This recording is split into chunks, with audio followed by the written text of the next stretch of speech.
أعوذ بالله من الشيطان الرجيم. بسم الله الرحمن الرحيم.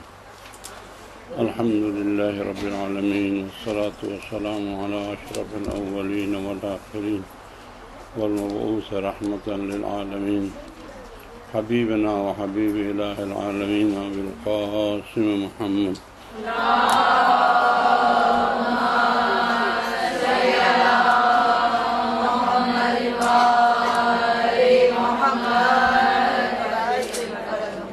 وعلى آله الذين أذهب الله عنهم الرجس وطهرهم تطهيرا. اللهم صل على محمد وآل محمد. واللعنة الدائمة على أعدائهم أجمعين من الآن إلى لقاء يوم الدين. وبعد فقد قال لقمان ابنه يا بني جالس العلماء وزاعمهم بركبتيك. اس پر آپ لوگوں نے انشاءاللہ میرے خیال میں کچھ ہماری خواتین منبر بھی گئی ہوں گی اور کچھ منبر کے نیچے بھی بیٹھ گئی ہوں گی سننے کے لیے، کچھ مجالس میں نواخوانی وغیرہ بھی کیے ہوں گے.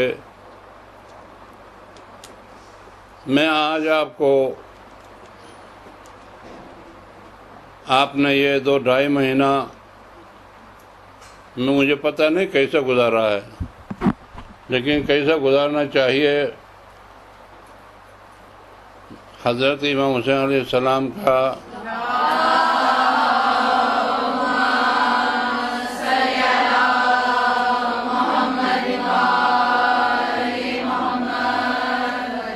مدینہ منورہ سے مکہ معظمہ سے کربلا، وہاں تک تو سارے کنبہ تھے، اور کربلا سے آگے قافلہ زینب و زین العابدین، پھر وہاں سے واپس مدینہ. وہی سے تو نہیں گئے تھے، کوئی مقاصد تھے ان کے، کوئی ارادے تھے، کوئی ذمہ داریاں ادا کرنی تھی. وہ کون سی ذمہ داریاں تھی؟ کوئی آسان بات تھوڑی ہے. وطن اتنے عزیز ہے کہ کل ایک خاتون میرے پاس آئی تھی، طلاق دے دو. کیوں؟ وہ شوہر مجھے پنجاب لے جانا چاہتا ہے، کراچی سے بغیر کہیں نہیں لے جاؤں گا کر کے نکاح کے وقت وعدہ کیا ہے. مگر نہیں، تو پھر وہ جہاں لے جائے گا تم کو وہاں جانا ہے. یعنی حب الوطن ایسی ہوتی ہے کہ وہ چھوڑنا نہیں چاہتے. لیکن امام حسین علیہ السلام، میں آپ کو اس خروج کے اسباب بتاؤں گا، کیونکہ ابھی ختم ہو گئے ہیں مجالس. حضرت امام حسین علیہ السلام کا آپ غور سے دیکھیں، مدینہ منورہ میں اس نانا کا روضہ ہے جو کاندھے پہ سوار کر کے مدینہ کے گلیوں میں گھما رہے تھے. اس ماں کا روضہ ہے جس نے کفن سے ہاتھ نکال کے حسین کو سینے پہ لگایا.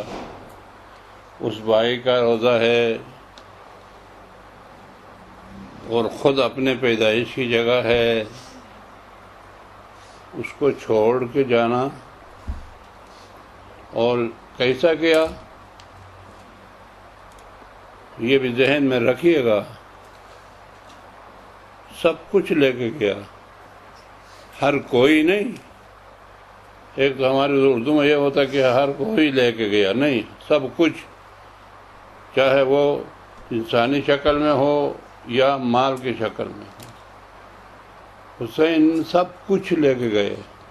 اتنے کئی سب اونٹ تھے، اونٹوں کو پر وزن تھا. حسین جس کا مالک تھا وہ سب لے کے چل گئے. جس کا مالک تھا، صرف ایک گھر رہ گیا اور ایک بیٹی رہ گئی. آپ اس بیٹی کو کیوں چھوڑا وہ بتاؤں گا تو پھر آپ کو درس نہیں ہوگا، آپ رونا شروع کریں گے. اس لیے بس یہ اتنا کہوں گا کہ ایک گھر چھوڑا اور ایک بیٹی. کیوں چھوڑا؟ کیوں گیا؟ کیا اسباب تھے؟ اتنے اہم طریقے پہ گئے، نوجوانوں سے لے کے شیر خاروں تک.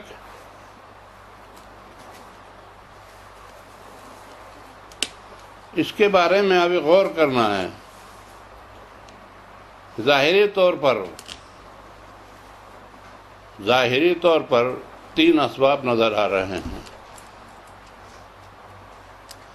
آپ ذرا اپنے ذہن میں رکھیے گا، چونکہ آپ لوگ انشاءاللہ ابھی ممبر کے مالک ہیں. آپ لوگ ممبر سے آپ کا کام آئے گا.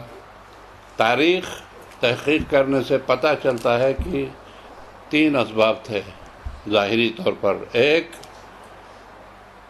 ایک سبب یزید کی بیعت مانگی جاتی تھی،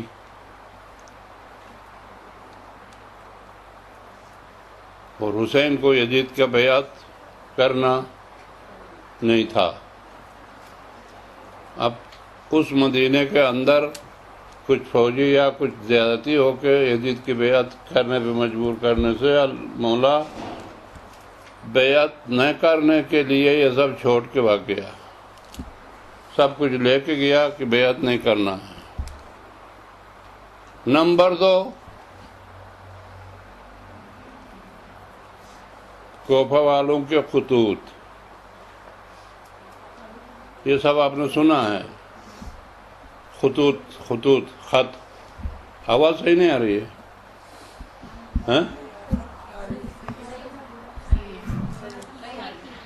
ہاں تو پھر یہ میرا بیٹی منع کر رہی ہے. تو نمبر 1 بیعت، طلب بیعت. یزید کی بیعت کرنا حسین کے لیے ممکن نہیں تھا. وہ کیوں ممکن نہیں تھا اب بتاؤں گا. نمبر 2، کوفہ والوں کے خطوط 30,000 کے قریب بتایا گیا ہے تاریخ میں. 1 2 3 خط نہیں. مولا خورجین کا معنی سمجھتے آپ لوگ؟ خورجین کسے کہتے ہیں؟ پرانے زمانے میں گھوڑے کے پیچھے ایک چیز لٹکاتے تھے. اس طرف بھی جیب ہوتا تھا، اس طرف بھی جیب ہوتا تھا، بیچ والا ایسے لٹکتا تھا. یہ ادھر بھی جیب ہے، ادھر بھی جیب ہے. جیسا آج کل یہ گدے کے اوپر بوری کا بناتے، لیکن وہ قالین کا خوبصورت بناتے تھے سفر پہ گھوڑے کے اندر اپنے کھانے پینے کی چیز ڈالنے کے لیے. 2-3 خورجینوں میں بھرے ہوئے تھے خطوط. ساتھ لے کر آیا تھا میرے مولا، ان کو دکھا کر حجت تمام کرنے کے لیے.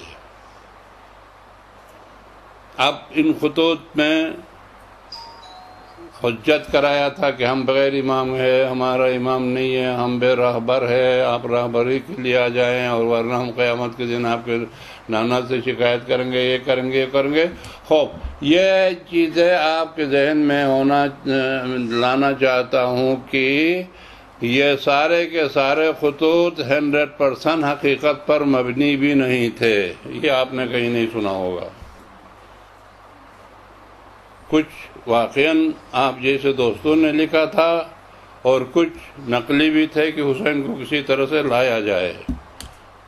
انہوں نے لکھا تھا تو آئے تو ہم اس کی بیعت کریں گے. دوسروں نے لکھا تھا کوئی کسی بہانے سے آ جائے تو اسے قتل کریں گے. دوسرے عناصر، دوسرے سبب ہے کیا؟ خطوط. اچھا، تیسرا سبب کوئی خط لکھے یا نہ لکھے. کیونکہ بڑی خواتین ہیں اس لیے میں ٹاپک ذرا وہ کر رہا ہوں. کوئی خط لکھے یا نہ لکھے، بیعت یزید کی مانگے یا نہ مانگے. مار تو گیا معاویہ مر گیا. اب یزید اس سے بیعت مانگے یا نہ مانگے، خلافت کی کرسی پہ بیٹھا ہے. اور دیکھیے، اسلام کے نام سے اسلام بدنام ہو رہا ہے. اس زمانے میں اگر اسلام پر اپنی جان قربان کر کے یا اسلام کے لیے ان سب کو تباہ کر کے یا اسلام کے لیے بھرا ہوا گھر کو بھی غارت کرا کے کسی بھی صورت میں اسلام بچانے والا کوئی اسلام کے ذمہ دار شرق عالم سے غرب عالم تک یعنی پورے ورلڈ میں کوئی تھا تو وہ حسین تھا، نہیں تھا تو کوئی نہیں تھا. یہ ذرا سمجھ لیجیے گا. اسلام بدنام ہو رہا ہے، محارم کے ساتھ نکاح ہو رہا ہے، تخت خلافت کے اوپر اسلام کے نام سے شراب پیا جا رہا ہے. انسانیت کی ذلت ہو رہی ہے. انسان جس کو خالق کائنات نے اشرف مخلوقات بنا کے پیدا کیا اور اشرف مخلوقات کا تمغہ دے دیا ہے. 18,000 مخلوقات کہتے ہیں، ان تمام پر انسان اشرف مخلوقات. انسان سے بڑھ کر کوئی ملک بھی نہیں ہے. اگر انسان ہو، مومن ہو، اللہ اور ان کے رسول کے احکام پر عمل کرنے والا مومن ہو، اشرف مخلوقات. انسان کو اللہ رب العزت نے پیدا کیا. پیدا کرنے کے بعد ادھر نہیں جاؤں گا، ادھر لمبا پڑے گا. صرف 40 دن تک ڈھانچہ پڑا ہوا تھا، اس میں روح ڈالی. اس روح کو اللہ نے میں نے اپنا روح بولا ہے، فَنَفَخْتُ فِيهِ مِنْ رُوحِي، میں نے اپنے روح اس میں انفاق کیا.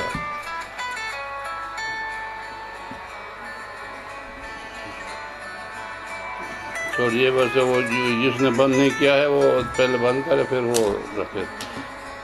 تو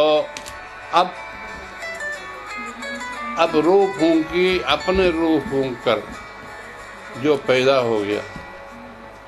ابھی میں آپ کو درد دینے آیا ہوں. اگر مجلس ہوتا تو آپ کو معلوم ہے مجلس پڑھنے والا علامہ حضرات مجلس پڑھتے ہیں، اور اس دوران میں ان کے اپنے خیال کے مطابق کوئی نقطہ آ گیا تو یہی سے کرتے ہیں یار واہ کرانے کے لیے زبردستی، سمجھ رہے ہیں، زبردستی اور نیچے سننے والوں کو واہ کرانے کے لیے ایسا کرتے ہیں. یہاں پر صحیح سے ہوتے ہیں. وہاں لیکن اس طرح داد نہیں لیا جاتا ہے. حکمت کی بات اگر کوئی کرے، حکمت کی بات ہے عقل کی روزی، اور حکمت کی بات کو یہ کرے اور وہ حکمت کی بات تمہارے عقل پہ لگ جائے تو وہ تمہارے ارادہ کی ضرورت نہیں ہے، خود بخود بادل ناخواستہ زبان سے سبحان اللہ نکل جائے گا. اور اگر وہ نہیں ہے تو ایسا کرنے سے کیا ہو گیا؟ اس سے کچھ نہیں ہوتا ہے. خوبصورت شکل، خوبصورت چیز آنکھوں کی روزی ہے، سریلی آواز کانوں کی روزی ہے، زدار کھانا زبان کی روزی ہے، حکمت کی بات عقل کی روزی ہے. جس طرح سے ایک مزیدار کھان چکھنے کے بعد واہ واہ کہہ رہے ہو، اسی طرح اگر حکمت کی بات تمہارے عقل پہ لگ جائے تو خود بخود واہ واہ نکل جاتا ہے.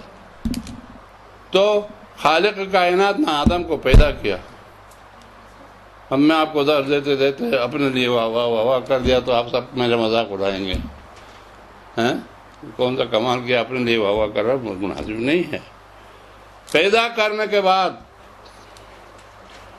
اور ہر ڈاکٹر، ہر ماسٹر، ہر ہنرمند کا یہ کام ہے، ہر انجینئر کا کوئی اگر قیمتی چیز، نایاب چیز بنائے اور بازار میں لائے یا لیبارٹری میں لا کے دکھائے تو اس کے جاننے والے یعنی دوسرے ہر ایک نہیں سمجھتے ہیں. دوسرے ڈاکٹر بولیں گے کمال کا انجیکشن بنایا سبحان اللہ.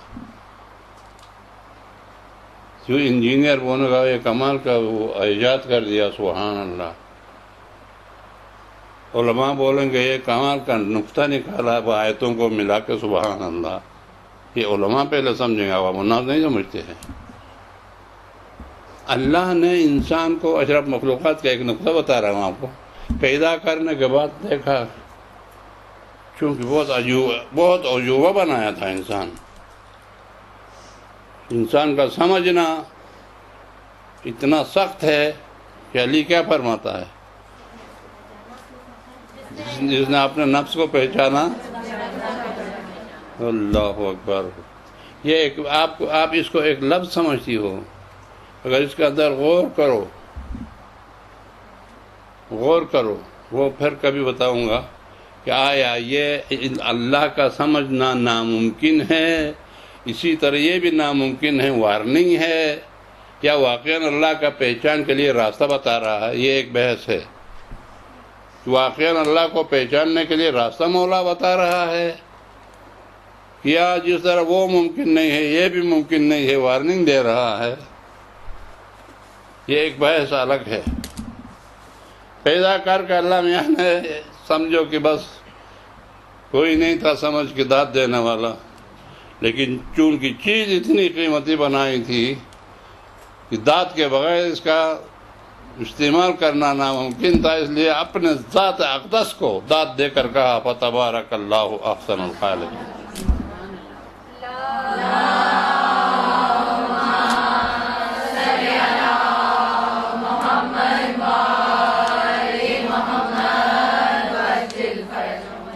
انسان اگر انسان بن کے رہے،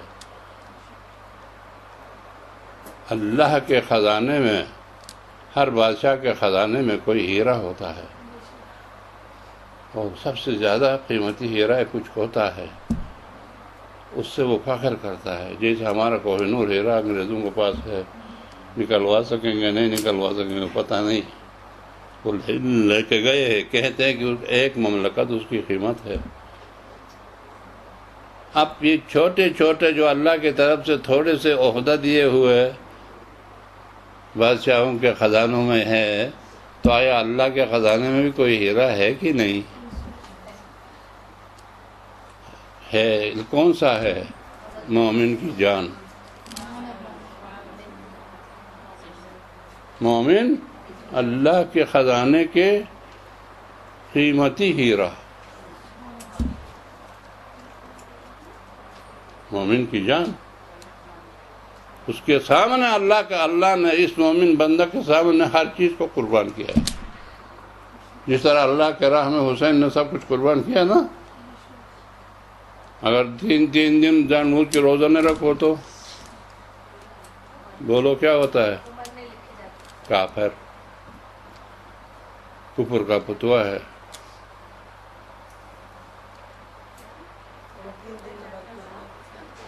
اگر ایک رکعت نماز نہیں پڑھا تو جان بوجھ کے فَكَأَنَّمَا قَتَلَ 70 نبیًّا.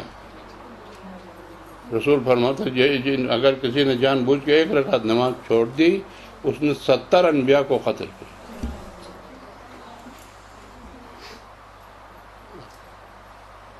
اگر اسی نماز کو اتنی قیمتی، یہ بحث نہیں کر رہا ہوں، اسی نماز کو جو اتنی قیمتی ہے، اگر آپ کی جان کو خطرہ ہے آرام سے پڑھو، نہیں بیٹھو. 70 انبیاء تو چھوڑو، ایک مکھی بھی قتل کرنے کا بھی گناہ نہیں ہے کہ نہیں؟ یہی روزہ اگر آپ ایسی جگہ پہنچ گئی کہ اگر آپ روزہ ہے تو پتہ چلا تو کوئی زبردستی آپ کو مارے گا، کھاتے ہو کہ نہیں؟ آرام سے کھاؤ. کافر ہونا تو چھوڑو، بلکہ ثواب ہے جان بچانا. اللہ کو اپنے روزہ نہیں چاہیے، تمہاری جان چاہیے. کیوں؟ تم اس اللہ کے خزانے کا ہیرا ہو.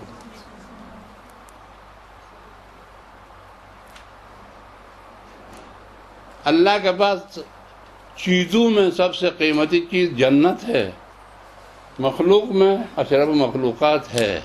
چلو میں آپ کچھ بھی نہیں ہیں، میں آپ تو کچھ بھی نہیں ہیں، لیکن کسی کے طفیل میں جنت جانے کے امیدوار ضرور ہے. کسی کے طفیل میں جنت جانے کے امیدوار ضرور ہیں، لیکن خود سے کچھ نہیں ہے. لیکن کسی کے طفیل میں جائیں گے، چلو ان کے طفیل میں جو جائیں گے، ان سے اوپر اللہ کے مخلوق میں کوئی مخلوق ہے ہی نہیں جن کو اللہ نے جنت کے اختیار مند بنا دیا. ٹھیک ہے، اگر اس کی جنت سے بھی کوئی قیمتی چیز ہوتی تو رسول اسلام کو وہی دے دیتا، جنت کا وعدہ نہیں دیتا. کیونکہ اللہ تو کسی چیز کا محتاج نہیں ہے نا. رکھے گا تو کس کے لیے رکھے گا؟ بس دے گا تو اپنے نبی کو دے گا، اپنے علی کو دے دے گا، اپنی زہرا کو دے دے گا. بنایا انہیں کے لیے ہوگا. نہ وہ کچھ کھاتا ہے، نہ وہ کچھ پیتا ہے، نہ اس کا کوئی جسم ہے جا کے کسی باغ میں آرام سے کرسی پہ بیٹھ کر ایسی کرے اپنے لیے یہ باغ بنایا، باقی مخلوق کے لیے نہیں. جو کچھ بھی پیدا، جو کچھ بھی کائنات سے مطلب ذات خدا کے علاوہ جو کچھ بھی ہے وہ سب انسان کے لیے ہے. اب وہ الگ بات ہے کہ انسان سمجھے یا نہ سمجھے. قرآن کہتا ہے خلق لکم ما فی الارض جمیعا، روئے زمین پہ جو کچھ ہے وہ تمہارے لیے خلق کیا ہے. سخر لکم الشمس والقمر، شمس و قمر کو تمہارے لیے مسخر کیا ہے. والنجوم مسخرات بامرہ، قرآن کی آیتیں پڑھتا ہوں، آسمان کے ستارے تمہارے لیے مسخر ہے. کچھ بھی نہیں باقی ہے آپ کے علاوہ. اور شیخ سعدی کہتا اب رباد و ماہ خورشید و فلک درکاران تا تو نانی بقبائی و غفلت نہ خوری. شیخ سعدی عرفانی شعر کہتا ہے اب رباد و ماہ خورشید و فلک، ابر بارش، باد آندھی، ماہ و خورشید شمس و قمر، اور فلک آسمان کی دورہ، یہ سب لگے ہوئے ہیں در بدر. کوئی ستارہ ادھر سے ادھر آتا ہے، کوئی ستارہ ادھر سے ادھر جاتا ہے، سورج ادھر ڈوب جاتا ہے تو پھر چاند ادھر نکل جاتا ہے، پھر چاند ادھر جاتا ہے تو سورج ادھر سے آتا ہے. اور ادھر سے عربستان سے ہوا، آپ کو معلوم ہے عربستان سے ہوا مختلف گھاس کے بیجوں کو اٹھا کر لا کے ادھر بکھیرتا ہے، پھر ادھر کا ہوا لے جا کے ادھر افغانستان میں بکھیرتا ہے. اب رباد و ماہ و خورشید و فلک، یہ بارش اور آسمان کے بارش، شمس و قمر، یہ سب درکار سے مطلب یہ لگے ہوئے ہیں، کام میں لگے ہوئے ہیں، مصروف ہے. کوئی ادھر سے ادھر، کوئی ادھر سے ادھر، کوئی کیا. یہ سب کیوں ایسے ہوتا ہے، در بدر ہو رہے ہیں؟ کچھ کھانے والا ہے کوئی نہیں. تا تو اے انسان تا تو نانی بکپاری و غفلت نہ خوری، کہ تم کوئی چپاتی ہاتھ میں لا کر تمہیں کھلانے کے لیے سارے کائنات در بدر ہے.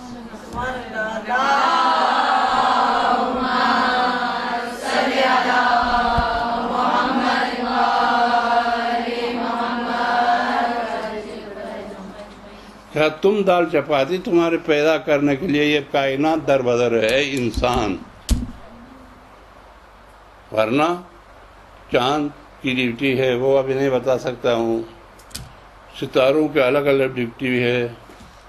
یہ سریا ستارہ الگ ہے، اس کا کام ہے میوہ کے اوپر رنگ چڑھانا. کوئی سرخ ہوتا ہے، کوئی اب دیکھا ہے، ایک پانی، ایک مٹی، ایک باغ، ادھر لیمو ادھر آم، دونوں میں کتنے تضاد ہے. وہ انتہائی کھٹا، یہ انتہائی میٹھا. اس کو میٹھا کرنے کے لیے الگ کوئی پانی نہیں دیا ہے، اس کو کھٹا کرنے کے لیے الگ کوئی مٹی نہیں ڈالا ہے. یہ انہی کا کام ہے کہ کسی میں رس کو، یہ ستارے انجیکشن لگا رہا ہے، اس کے رس کو کھٹا کر دے، اس کے رس کو میٹھا کر دے. اللہ اکبر. سمجھ گئے؟ تو یہ انسان پیدا کرنے کے بعد سب کچھ انسان کے لیے پیدا کیا.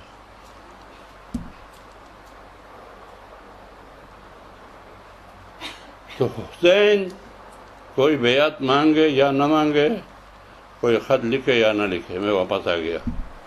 تیسری چیز یہ تھی کہ اسلام کے امام اور پیغمبر میں فرق کیا ہے، یہ سمجھ لو. پہلے پیغمبر رسول کا کام ہے ادھر سے احکام لانا، ادھر سے احکام لانا، آپ کو سمجھانا، آپ کو منوانا، آپ سے کروانا. کچھ چیزیں صرف سمجھانا ہے. کیا؟ اللہ ایک ہے. اللہ ایک آپ نے نہیں بنایا، صرف سمجھایا. اللہ عادل ہے، عدالت آپ نے اللہ کو نہیں دیا ہے. وہ ادھر سے لا کے وہ کبھی بحث کریں گے اس کا. آمنوا وعملوا الصالحات، آمنوا وعملوا الصالحات قرآن میں آپ دیکھ رہی ہو جگہ جگہ کہ اس کے ایمان سے مطلب کیا ہے، عمل الصالحات سے مطلب کیا ہے. یہ دو چیزیں ہیں. ایک ادھر سے انبیاء کے ذریعے سے لانے والی چیز کا نام ہے، ایک سمجھنے کے بعد یہاں سے تم لوگ بھیجنے والی چیز کا نام ہے. ہماری طرف سے جانے والی چیز کا نام ہے عمل الصالحات. ادھر سے آ کر ہم کو سمجھا کہ مسلمان بنانے والی ان چیزوں کا نام ہے آمنو. اس لیے پھر تو میرا اس چیز پر میرا ایمان ہے. آپ کہتی ہو ایمان میں کوئی عمل نہیں ہے. تو انبیاء کے ذریعے سے آتا ہے. نبی رسول کا کام ہے شرع مقدس کو بنانا، حلال کو حلال کرنا، حرام کو حرام کرنا. اور اس حلال و حرام میں فلسفے ہیں آپ کے لیے، صرف آپ کے لیے، آپ کے فائدے کے ہیں. چونکہ ہمارا سمجھ بہت ہی کمزور ہے کہ اللہ نے کیوں یہ واجب کر دیا. اگر یہ سمجھتی نا رات کی نیند حرام ہو جاتی، نماز میں لگ جاتی. اگر یہ کیوں زکوٰۃ دینے کو کہا ہے اگر سمجھ جاتے ہم تو علامہ علی کی طرح 9 گنا اپنے لیے رکھو، 10 ایک گنا ہمارے دے دو. اس کو کہا کہ میں اللہ کے شکریہ میں اس نے روزی دیا ہے، میں 9 دیتا ہوں، 1 اپنے لیے رکھتا ہوں. میں نے کہاں سے لایا؟ ادھر سے لایا. تو امام رسول کا نام ہے بنانے والا. شرع مختصر شنا بنایا. اور امام کا کام ہے بنانا نہیں، گھٹانا نہیں. رسول نے جس حلال کو حلال کہا ہے اس کی حفاظت، حلالیت پر، اس کو کوئی حرام نہ کرے. رسول نے جس چیز کو حرام کہا ہے اس کو کوئی حلال نہ کرے. اور اگر کرے جان کے بازی لگا کے رسول کے حرام کو اپنے حرمت پر، رسول کے حلال کو اپنے حلت پر باقی رکھنے کے لیے جان کے بازی لگانا، اس کا نام امام ہے.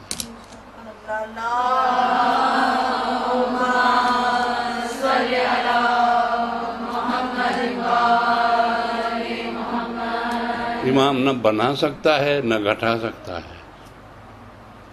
جو رسول نے بنایا حلال حرام اس کو اسی چیز پہ باقی رکھنے کے لیے اس کی ڈیوٹی ہے کہ وہ جس طرح سے بھی جس قربانی سے بھی. علی کو دیکھا آپ نے؟ علی وہ ہوتے ہیں دین کے ڈاکٹر. امام کو بولتے ہیں دین کا ڈاکٹر. ائمہ دین کی بیماری وہ سمجھتے ہیں، دین کے نبض پہ ہاتھ رکھتے ہیں. اگر اس کو انجیکشن لگانے کے لیے دین کی بیماری میں مرہب جیسے عمر ابن عبدود جیسے 1000 پہلوان کے ساتھ مقابلہ کرنے والوں کے جیسے کہ خون کی ضرورت ہو، علی اس کو نکال کر لا کے انجیکشن لگاتا ہے اور کوئی اس کو روک نہیں سکتا. نہ رونا نہیں. دنیا کے جتنے بڑے بڑے پہلوان، علی اپنے شعر میں اپنی تعریف میں ایک شعر پڑھتا ہے، کہتا ہے کہ دنیا کے بادشاہ شکار کے لیے نکلتے ہیں کہ لومبڑی اور خرگوش ان کا شکار ہوتا ہے. جب علی گھوڑے پہ سوار ہو کے ہاتھ میں تلوار لیتا ہوں تو مخلوق کے اندر کون کون سے بڑے بڑے موٹے گردن والے، پہلے موٹوں کو مارتا ہوں اس کے بعد پتلوں کو مارتا ہوں.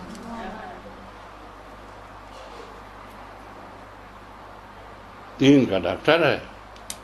اگر اس انجیکشن کی ضرورت ہے، مرہب دعوت ہو یا مرہب ہو فرق نہیں پڑتا، اس سے دیتا ہے. اور اگر کبھی بس مختصر اشارہ کرتا ہوں، ڈاکٹر جانتا ہے نا، اگر کبھی محسن کی خون کی ضرورت ہو،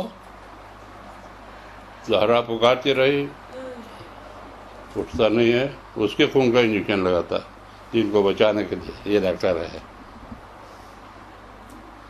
تو کہنے کا مطلب اس زمانے میں کوئی بیعت مانگے یا نہ مانگے، کوئی خط لکھے یا نہ لکھے،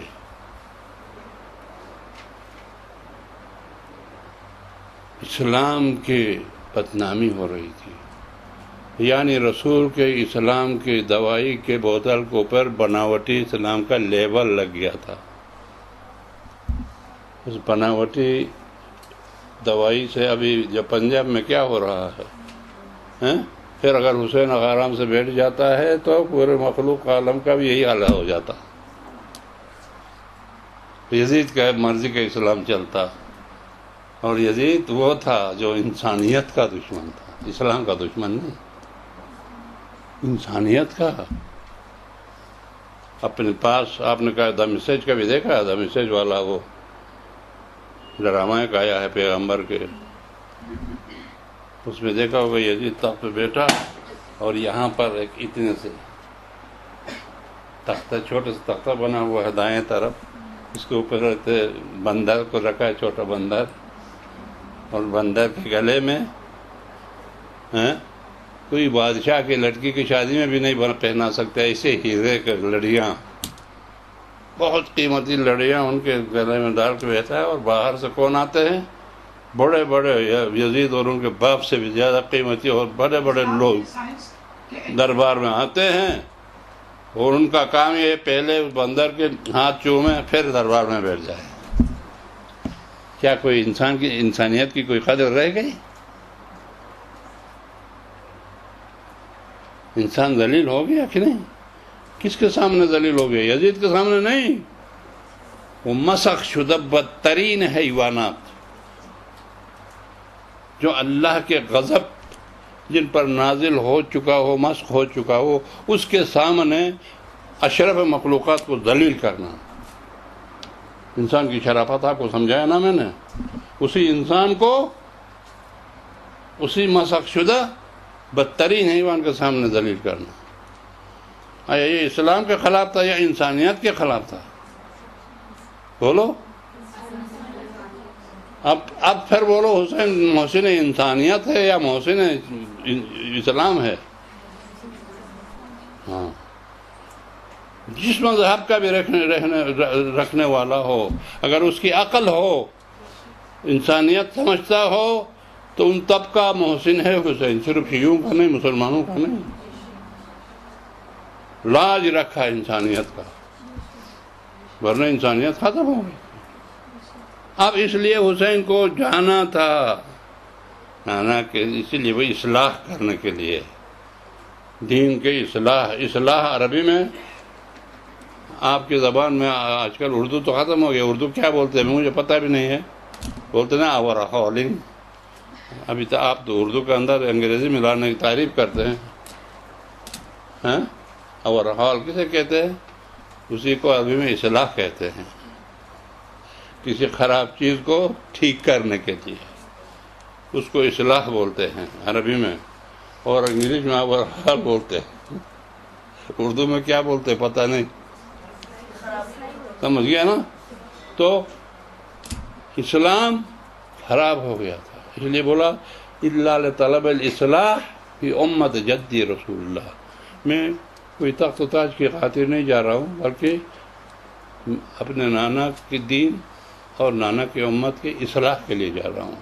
اصلاح اس چیز کے کرتے ہیں جو خراب ہو چکا ہو، ٹھیک گاڑی کو اوورہال کرنے کے لیے آپ وہ ڈین پینٹ کرنے کے لیے نہیں لے جاتے، کئی کا ڈین پینٹ کرے بھائی، ایسا ہے وہ۔ جب حسین لفظ اصلاح استعمال کرتا ہے اس کا مطلب خرابی ہو گئی تھی، خراب چیز کو ٹھیک کرتے ہیں۔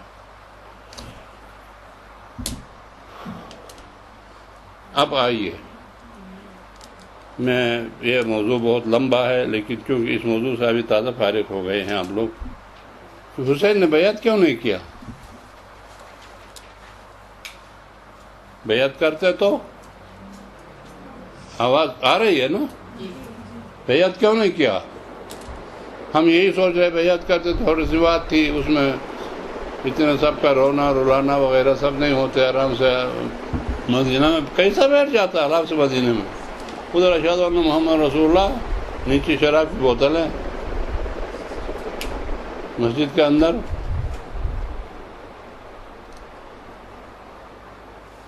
ادھر محمد کا نام، ادھر محمد کے خلاف کا کئی کا بھی جبریل، کئی کا قرآن، خام خواہ بنی ہاشم نے کھیل کھیلا ہے ملک کے ساتھ، یہ یزید کے الفاظ ہے۔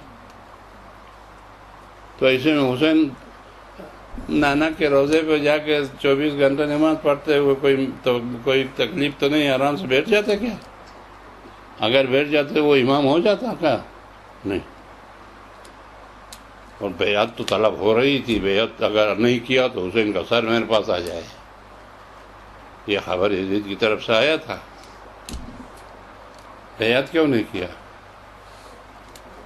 بیعت بے یہ عین تے بیع ہے نا، بیع ہمارے زبان میں خرید و فروخت، عربی زبان میں بیع و شراء، ہمارے زبان میں خرید و فروخت، عربی زبان میں بیع و شراء، بیع بیچنا، شراء خریدنا۔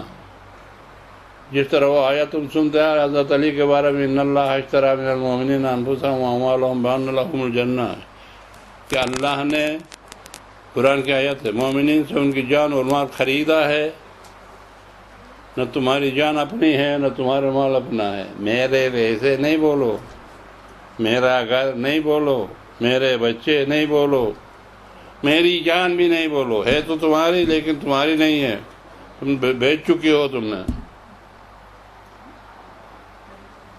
بیچ چکی ہو، تمہاری اپنی نہیں ہے، اس لیے خودکشی کرو تو تھرو جہنم، خودکشی کرو تو کہاں؟ جہنم۔ اور اگر جس کو بیچا اس کی مرضی کے مطابق مر جاؤ تو بولو جنت۔ اس کا مطلب یہ ہے کہ یہ جان ہماری نہیں ہے، اور یہ پیسے اگر خرچ کر کے ایک مجلس برپا کرو تو جنت، اور اگر سنیما ہال بناؤ تو پیسے بہت ہے تو جہنم۔ تو اگر تمہارے پیسے ہوتے تو میرے پیسے میں جہاں لگاؤں، میری مرضی ہے بھائی، کیوں کوئی کیوں مجھے مارے، کوئی کیوں مجھے نہیں، تمہارے نہیں ہے، اللہ نے خرید لیا ہے۔ ہاں جنت تمہاری ہے، اس میں کوئی شک نہیں ہے۔ اب بیع و شراء، خرید و فروخت کو بولتے ہیں، ایک چیز کسی دوسرے کے ملکیت میں جانے کے لیے۔ یہ میرے تسبیح آپ کو ہاتھ میں آنے کے لیے 3 طریقے ہیں۔ ایک بیچنا، غور سے سمجھ لیجئے گا، آپ کو زندگی بھر یہ کام آ جائے گا منبر سے، یہ چیزیں جو میں بتا رہا ہوں۔ ایک یہ چیزیں میری بیٹی کے ہاتھ میں جانے کے 3 طریقے ہیں۔ مولانا صاحب بہت خوبصورت بنایا، مجھے مہربانی کرو، یہ لو بیٹے، یہ ہے تحفہ، گفٹ، میں اس میں ہاتھ میں گئی، میرا ہاتھ خالی ہو گیا۔ اور دوسرا طریقہ ہے ہبہ، معمولی سے کچھ 1000 روپیہ کی چیز ہے، وہ 2 روپیہ دے دو، لے جاؤ، بس پرواہ نہیں ہے، وہ ہبہ۔ ایک ہے خرید و فروخت۔ خرید و فروخت کا معنی آپ کی اردو میں کیا ہے؟ اردو میری مادری زبان نہیں ہے، اس لیے وہ الٹے سیدھے کر کے بولتا ہوں۔ خرید و فروخت کا معنی یہ ہے کہ اس ہاتھ سے دو، اس ہاتھ سے لو، اس ہاتھ سے چیز دو، اس ہاتھ سے پیسہ لو، اس کا نام ہے خرید و فروخت۔ خریدنا اور بیچنا، میں نے یہ بیچا، اس کی قیمت 1 روپیہ ہے، 100 روپیہ ہے، بیٹی سے لے لیا، اس کو بولتے ہیں خرید و فروخت۔ یہاں پر ہے بیعت، بیع کا معنی بیچنا، شرع کا معنی خریدنا۔ ان اللہ اشتری شرع، اللہ نے خریدا ہے مومن کی جان و مال، اور اس کے بدلے میں جنت دیا ہے۔ اب یہاں بیعت میں کوئی چیز بیچنے کا نام ہے، مفہوم ہوتے ہیں۔ تو بیعت لینے والا یہ ذرا میں 2 منٹ کے لیے، اور آپ میرے ہاتھ میں بیعت کرنے والے، وہ ایسا بیٹھا ہے، کچھ نہیں بولتے ہیں، یہیں سے شروع ہوگا بائی نمبر، یہاں سے نکلیں گے میرے ہاتھ پہ ہاتھ رکھ کے، ہاتھ لے کے بیٹھا ہوں ابھی، اس نے رکھا ہاتھ پہ ہاتھ رکھا، چلا گیا ختم۔ اس کا مطلب آپ سب نے میرے ہاتھ پہ کیا کیا؟ میرے ہاتھ پہ ہاتھ نہیں رکھا، بیعت کیا۔ بیعت کا معنی کیا ہے؟ کسی چیز کا بیچنا، کسی چیز کا بیچنے کا معنی کیا ہے؟ اس ہاتھ سے دو، بیعت کا مفہوم سمجھ لو پہلے، اور تب تک ہمارا ٹائم بھی ختم ہوگا۔ اس ہاتھ سے دو، اس ہاتھ سے دو۔ اور انسان کے پاس 4 قیمتی چیزیں ہیں، انسان کے پاس 5ویں چیز آپ بتا دو تو میں 50,000 انعام دے دوں گا اس پر لڑکی کو۔ انسان کے پاس جو کچھ بھی ہے وہ 4 میں سے ایک ہے۔ 4 چیزیں انسان کے پاس ہے جو قیمتی ہیں۔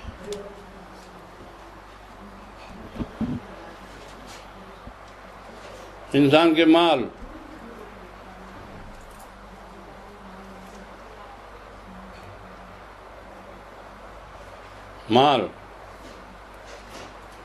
بعض یہ لوگ بولتے ہیں دنیا کے مال تالت بھیجو یا دفع کرو، نہیں، ہاں یہ اگر دفع کرو یا 2 دن کا چیز ہے، یہ دفع کرو کرنے والا ہے، خون نہیں نکلا ہوا ہے، زکوٰۃ نہیں نکلا ہوا ہے، رشوت کا ہے، ربا کا ہے، سود کا ہے، تو دفع کر کے گٹر میں ڈالو۔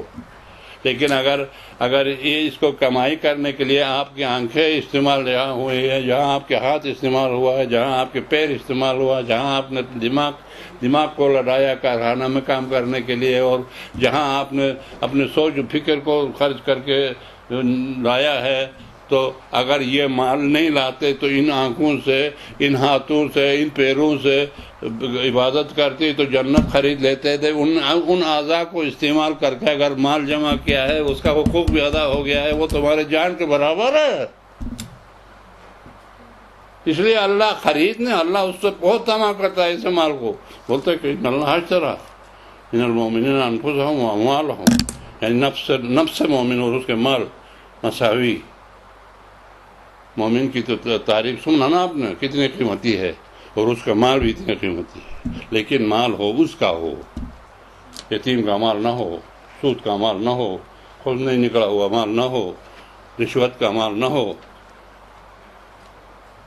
ڈپٹی نہیں دیا، آرام سے بیٹھ کے پہلی تاریخ میں جا کے تنخواہ لاتے، وہ مال نہ ہو۔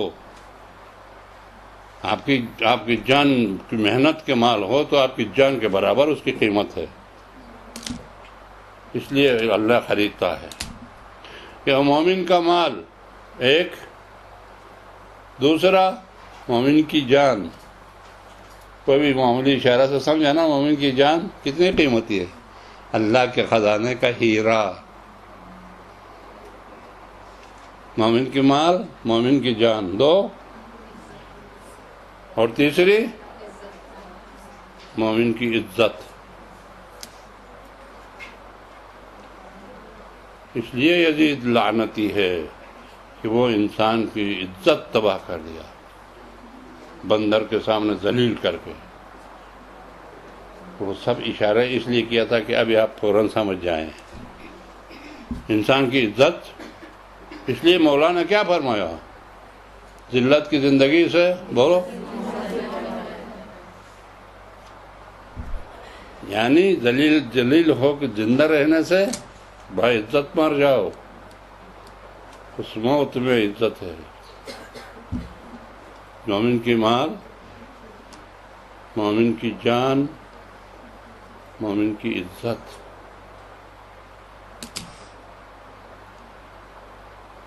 اور چوتھی چیز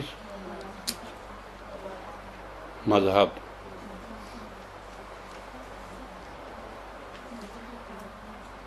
پانچویں چیز نہیں ہے۔ مومن کی جان، مومن کی مال، مومن کی عزت، مومن کا مذہب۔ اور عاقل انسان کے لیے، غور کرنا، عاقل انسان کے لیے ہر انسان نہیں، عاقل انسان کے لیے جو عقل کو استعمال کرتا ہے. پھر ان میں بھی، ان چاروں میں بھی ایک کو ایک پر فضیلت ہے، برابر نہیں ہے. اگر انسان کی جان کو خطرہ درپیش ہو، ابھی ہو رہا آج کل، اور انسان کے پاس مال ہے، ہزار پتی، لاکھ پتی، کروڑ پتی، پتی کون سا پتی ہے پتہ نہیں ہے، کس چیز کی بھی پتی ہے، اگر جان کو خطرہ ہو جائے وہ ساری پتی قربان کر کے جان بچائے گا. اگر عقل ہے، کیوں کہ یہ سب اس جان کے لیے ہے. جان گئی تو پتی کیا کرنا، وہ تو پتی بچہ چبا کے تھوک دے گا، ختم. جان ہے نا، جان پر سب کچھ قربان ہے. اس لیے ایک لطیفہ مجھے یاد آ گیا. ہارون رشید کے دربار میں ایک دانا آ گیا، مجھے نصیحت کرو. بولا تمہیں کیا نصیحت، تم نصیحت کے قابل نہیں ہو. نہیں کچھ نصیحت کرو. بولا چلو، اللہ اکبر، چلو نصیحت کرتا ہوں. تو بولا کہ پانی کا قحط پڑ گیا، پانی نہیں ہے، کہیں پانی ملتا نہیں ہے. بس ایک آدمی کے پاس یہ ہے، گلاس میں پانی ہے، وہ بیچ رہا ہے. وہ بیچ رہا ہے، کتنے میں خرید کے پیو گے؟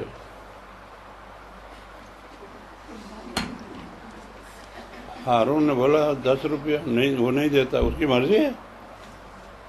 12 روپیہ، 100 روپیہ، 200 روپیہ، 1000 روپیہ، لاکھ روپیہ، نہیں منع کرتا. بولتا میں نہیں دیتا ہوں، نہیں دیتا ہوں. آخر میں جا کے بولا بھائی جان بچانا ہے. جان آخر اعز الاشیاء النفس، یہ روایت ہے.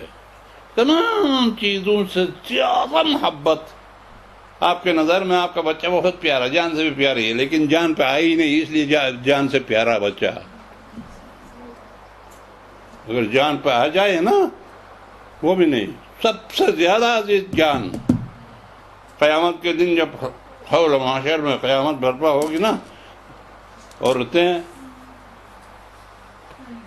اپنے بچوں کو اٹھاتے یہاں تک، لیکن حشر یہ ہوگا کہ اب جان کو آ گئی. یہاں تک چلانے کے بعد جب جان کو آ گئی آخر بچے کو پیر کے نیچے رکھ کے جان بچانے کی کوشش کرے گی. اللہ اکبر، پیر کے نیچے رکھ کے چٹ کے 1 سیکنڈ کے لیے جان بچانے کی کوشش کرے گی.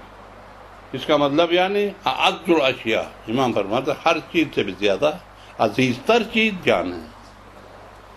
تو اس لیے آپ وہ کہتا نہیں دیتا. آخر میں بولا آدھا مملکت، پورا نصف مملکت. یعنی کون سے مملکت؟ عراق شامات سے لے کر ماوراء النہر تک، مملکت ہارونی دے دوں گا اور گلاس پانی پیوں گا. جان بچانا ہے، یہ سب مملکت جان کے لیے ہے. اور واقعی صحیح کہا ہے. جان اور مال میں ٹکراؤ ہو تو مال جان کی بولو قربانی ہے. نہیں میرے پیسے خرچ نہیں ہوگا، مر گیا تو مر گیا، بولا تھا تو ٹھیک دیا، مر گیا مردود نہ فاتحہ نہ درود، بچہ نکال کے شراب پیے گا. تو چلو پی لیا. نصیحت کرنے والے نے پوچھا دوسرا سوال. وہ پانی تھوڑی دیر کے بعد اپنے راستوں سے گزرتے ہوئے پیشاب آ گیا، پیشاب بند ہو گیا، نکلتا نہیں ہے. اب کیا کرو گے؟ ڈاکٹر آ گیا، بولتا میں نکلواؤں گا، پیسہ دے دو. پیسہ دے کر نکلواؤں گا. کتنا دو گے؟ 100، 1000، 2000، لاکھ؟ نہیں، وہ ڈاکٹر نہیں مانتا. نصف مملکت دو گے پیشاب کھلوانے کے لیے؟ بولا دے دوں گا، جان بچانا ہے بھائی. جان بچانا ہے، ڈاکٹر کو 19 مملکت دے کے نکلواؤں گا، بس یہاں پا کے بولے ہارون، یہاں آ کر بولو ہارون، سر پہ تاج رکھ کے تخت کے اوپر بیٹھے ہو،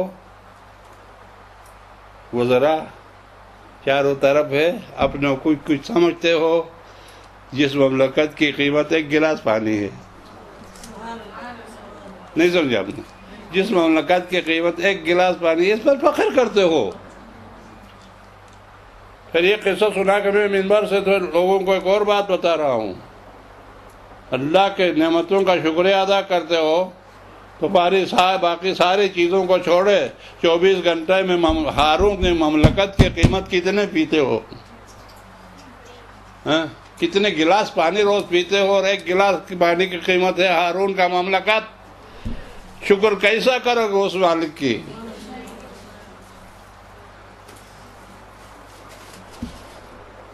جان اور مال کے مقابلہ ہو تو مملکت بھی دے دو، جان بچا۔ اور اگر ایک طرف جان و مال، ایک طرف عزت ہو، جان و مال دونوں کو تباہ کرو، عزت کو بچاؤ۔ الموت اولا من رکوب العاری، امام حسین نے کربلا میں یہی کہا تھا، عار سے موت بہتر، عار سے موت بہتر، زینب کی چادر چھیننے سے موت بہتر ہے۔ لیکن وہ اگر ایک طرف عزت اور ایک طرف مذہب ہو تو ادھر جان و مال و عزت تینوں ادھر ہے، ادھر مذہب ہے۔ مذہب مانگتا ہے مجھے آپ کی جان کی بھی ضرورت ہے، آپ کے مال کی بھی ضرورت ہے، آپ کی عزت کی بھی ضرورت، تم تینوں کو قربان کرو، مذہب کو بچاؤ۔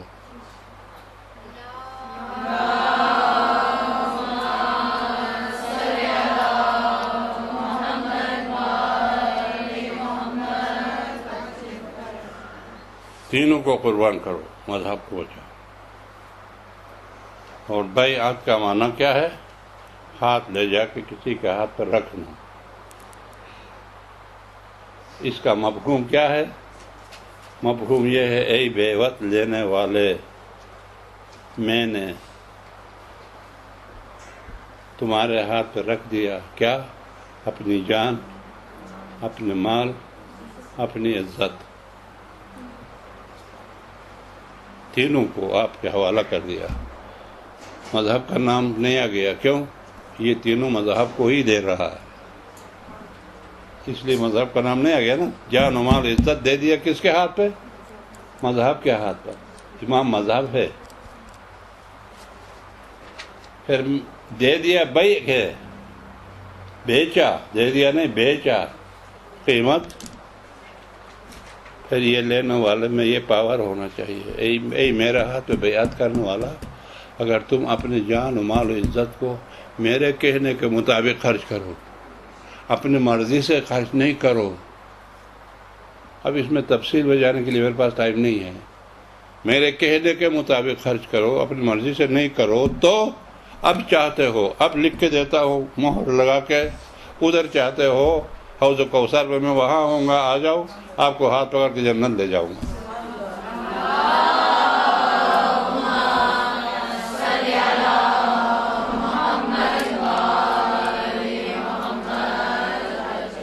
بیچا کیا؟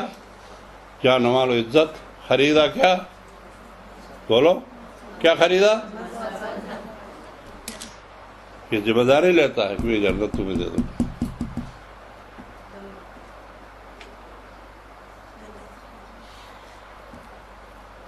اس کا مطلب ہوا کیا؟ جب تک آپ کو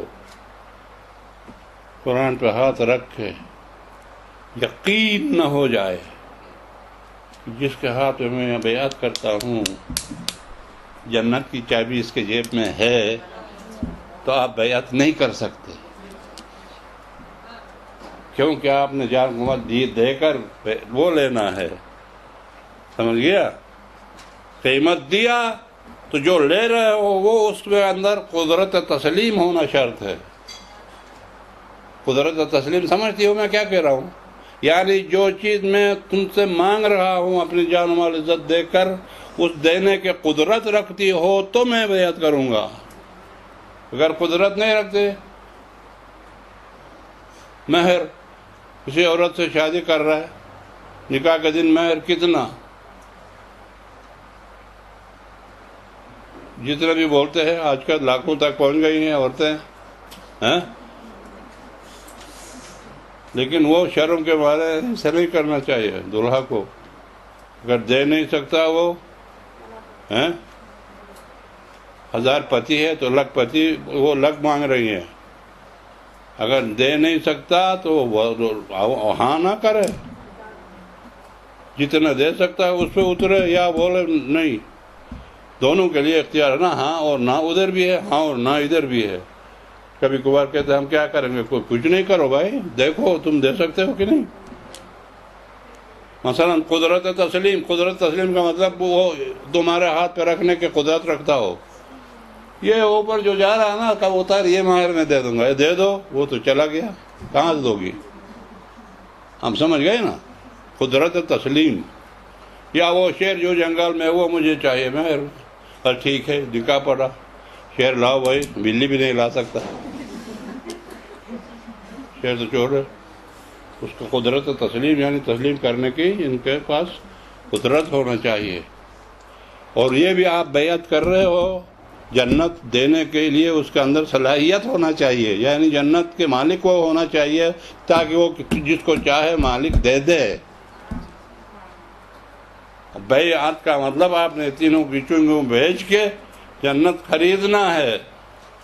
اب جنت کی چابی حسین کے جیب میں یا حسین اس کے باپ کے جیب میں ہے، یا یزید اور اس کے مرحوم باپ کے جیب میں ہے؟ ذرا بولو، ایک صلوات پڑھیے گا۔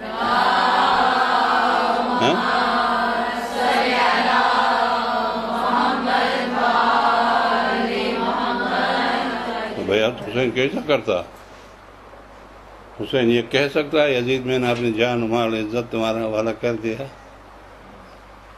اور وہ یہ کہہ سکتا ہے میں تمہیں جنت دے دوں؟ زنا خور، شراب خور، اصلی حریر، اصلی ریشم کے کپڑے پہننے والا، بندروں کے ساتھ کھیلنے والا، ہیں؟ ساری دنیا کی لعنتی، وہ حسین کو جنت دے سکتا تھا کہ بیعت کرے؟ ایک نمبر 2، کیا حسین کرنا بھی چاہتا تو کر سکتا تھا؟ یہ بھی ایک مسئلہ ہے، نہیں کر سکتا تھا۔ یہ حسین نے خود کہیں سے خرید کے نہیں لایا کہ وہ جہاں مادی دے دے، نہیں، وہ اوپر سے آیا ہے، اللہ نے کسی کو دیا، پیغمبر کو پیغمبر نہ لکھ دو، علی نے حسن کو، حسن نے حسین کو دیا، اور حسین کو بتایا گیا آگے پہنچانا، یہ امانت ہے۔ تو اس لیے ہم نے ابھی تک کسی کے بیعت نہیں کیا۔ ہماری بیعت، اگر آپ سے کوئی پوچھے کس کے بیعت ہے، اہل سنت والجماعت کی بیعت ہے، جو زمانے کا بے نظیر ہو یا گیلانی ہو یا زرداری ہو، ان پر بیعت ہوتا ہے۔ ہمارا ہر ایک چیز پر بیعت نہیں ہوتا ہے۔ ہماری بیعت مٹھی میں ہے، دعا کرو۔ سب سے عبادتوں کا سردار عبادت انتظار فرج، امام زمانہ کے انتظار۔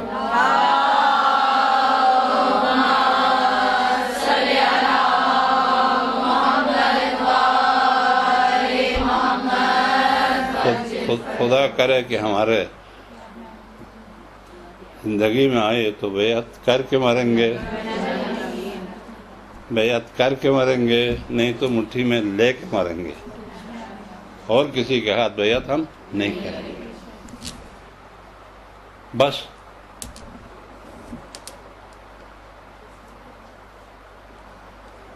یہ بھی آپ نے سمجھا حسین کو بیعت کرنا ممکن نہیں تھا۔ یہ بھی آپ نے سمجھا اگر مقابلہ ہو جائے تو ذلت سے موت بہتر تھا۔ حسین نے چن چن کے اچھی اچھی چیزوں کو لے لیا نا، مال قربان کر دیا، جان سے جان بچ گئی اپنے اور اولاد کی، تو اس کے سامنے آ گیا عزت کا مسئلہ۔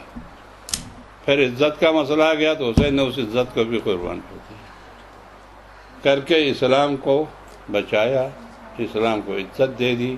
اسلام کے ضامن نے اپنے جس چیز کے لیے رسول نے سینے پہ لگا کر بولا تھا حسین منی ہونا من حسین، وہ وعدہ حسین نے پورا کر دیا. اسی کا نام امام ہے. امام پیغمبر کے حرام کو حلال نہیں ہونے دے گا، حلال کو حرام نہیں ہونے دے گا. ہاں یہ یاد رکھیے گا، اگر کچھ ایسا ہو بھی جاتا ہے تو وقتی طور پہ ہوگا. مصلحت امت کی خاطر وقتی طور پہ ہو سکتا ہے. یہ آپ نے سنا ہوگا ایک واقعہ ایران میں، آغا شیرازی کے زمانے میں انگریز گھسنا چاہتے تھے تمباکو کے ذریعے سے. وہ تو مشہور قصہ ہے، آپ سب کو معلوم ہے. وہاں لنک کی حرام نہیں تھا، اس نے فتویٰ دے دیا کہ تمباکو کا کاشت کرنا بھی حرام، پینا بھی حرام. مجتہد کا فتویٰ، سب شیعہ، کسی ایک نے ایک تمباکو کا ایک بیج نہیں ڈالا. اب انگریز منہ کے کھا کے جب چلے گئے، وقتی تھا، چلے گئے تو پھر فتویٰ دے دیا جائز ہے، کرو. مستقل نہیں کر سکتا ہے. یہ مصلحت امت کے خاطر وقتی طور پر. ہمارے زمانے میں نجف اشرف میں پتہ نہیں کیونکہ ایک جو کی روٹی بھی ایک بنتی تھی، ایک گندم کی روٹی بنتی تھی. وہ جو کی روٹی، آقا محسن حکیم نے جو کی روٹی خریدنا حرام ہے بولا. بس جو کی روٹی کسی نے نہیں کھائی. کچھ دن کے بعد بولا بس جہاز سے خریدو. یہ امت کے مصلحت کے خاطر وقتی طور پر خلیفہ کر سکتا ہے، اور اگر دائماً نہیں کر سکتا. کیوں؟ حلال محمد حلال الی یوم القیامہ، حرام محمد حرام الی. اب جو خلفان ہیں، کیونکہ اوپر کہیں جا رہا ہے اس لیے ذرا احتیاط کر رہا ہوں، کچھ خلفائے رسول نے کچھ چیزوں کو حلال و حرام جو کیا، اس میں دو وجوہات ہیں. میں نے ایک مولانا کو کہا اگر خلیفہ نے وقتی طور پر کچھ مصلحت کے مطابق اس کو حرام کیا تھا دونوں امتوں کو، تو تم نے ہمیشہ کے لیے حرام کر کے غلطی کیا. اگر اس نے ہمیشہ کے لیے ہی بولا ہے تو اس نے اپنے اختیارات میں غلط استعمال کر کے اس نے غلطی کیا. سمجھ گئی نا؟ تو مسئلہ یہ ہے کہ اب حسین علیہ السلام کے ان حرکتوں میں دین کے اصلاح کے لیے گیا تھا. ٹائم کیا بچ گیا ہے آپ بولو ہمارے لیے؟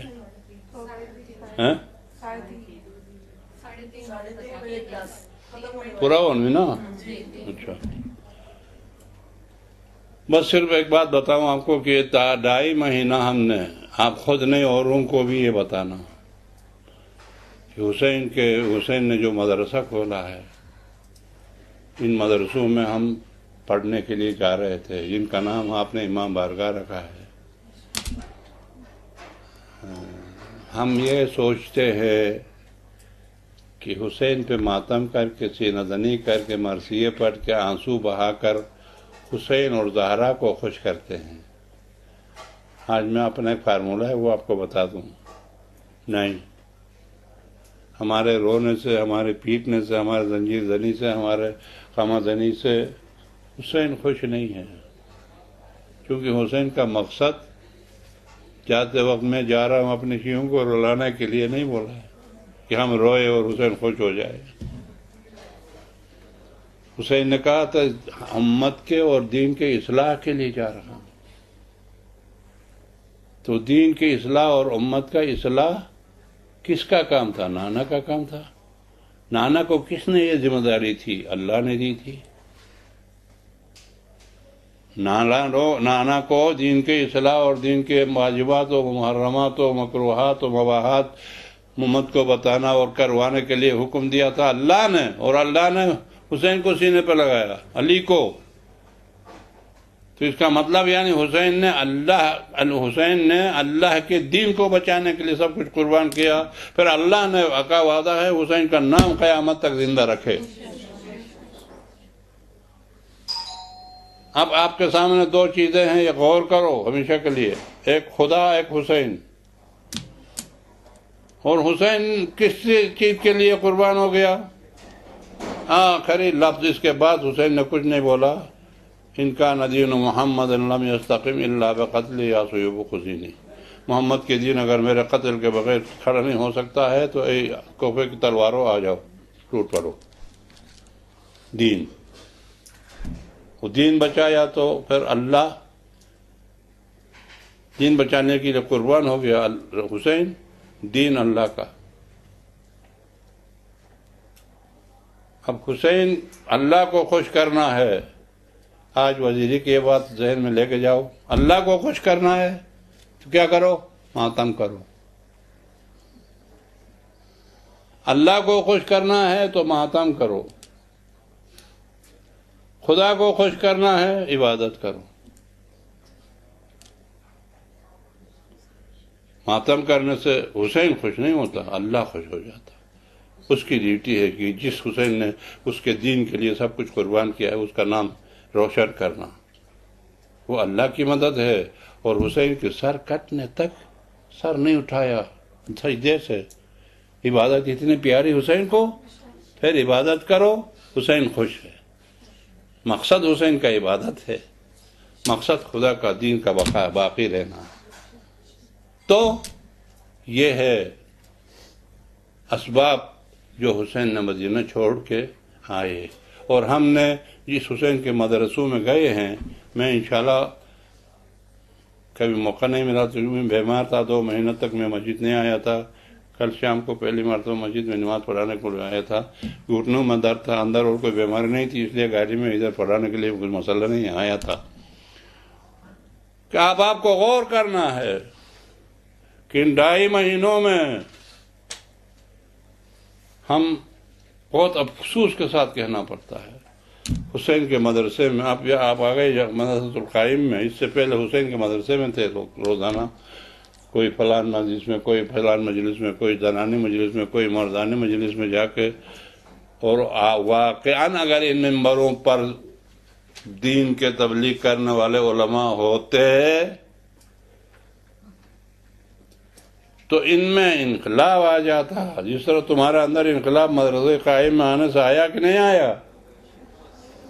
کوئی بے پردہ تھی، ان کے سر پہ پردہ ہو گیا، کوئی مسائل نماز کے مسائل سے ناواقف تھی، ان میں واقف ہو گئی، کوئی روزہ کے مسائل سے ناواقف تھی، ان کو واقف ہو گئی، کوئی اصول دین نہیں جانتی تھی، اس نے وہ اصول، کوئی فروع دین سے ناواقف تھی، وہ کچھ بھی انقلاب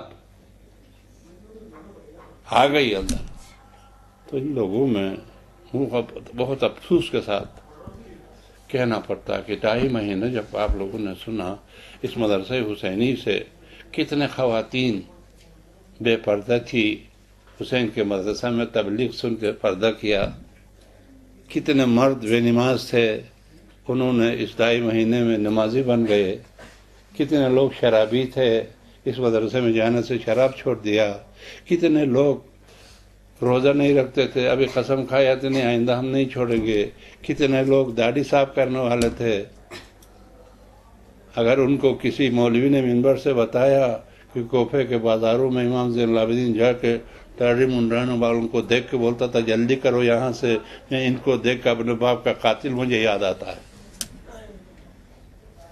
کتنے لوگوں کو یہ سنا کہ ان کی داڑھی رکھوایا، اور اگر یہ کچھ بھی نہیں گیا، ہائے ہائے ہائے ہائے ہائے واہ واہ واہ واہ واہ واہ واہ واہ، شام کو آ گئی، کس کے مجلس میں گئے تھے، فلاں علامہ کے، کیا بولا، غضب کر دیا۔ بھئی کیا ٹاپک تھا اور کون سے موضوع تھا، کیا حرام کیا حلال کیا مکروہ کیا مباح، کس کا بیان کیا، غضب کر دیا۔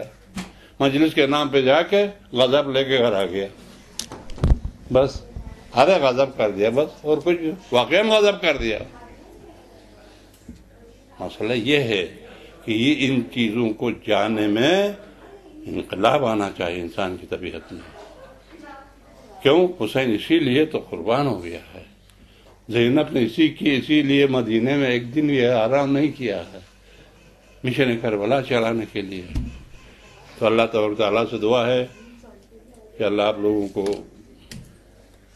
ان چیزوں پر عمل کرنے اور سمجھنے سوچنے کی توفیق عطا فرمائیں، اور اس مدرسے میں جو کچھ آپ کو حاصل ہوتا ہے اسے اپنے حفظ و امان میں رکھنا اور اوروں تک پہنچانے کی توفیق عطا فرمائے۔ اللجن اللجن اللجن اللجن یا مولا اللجن اللجن اللجن اللجن اللجن اللجن اللجن یا صاحب السماء اللجن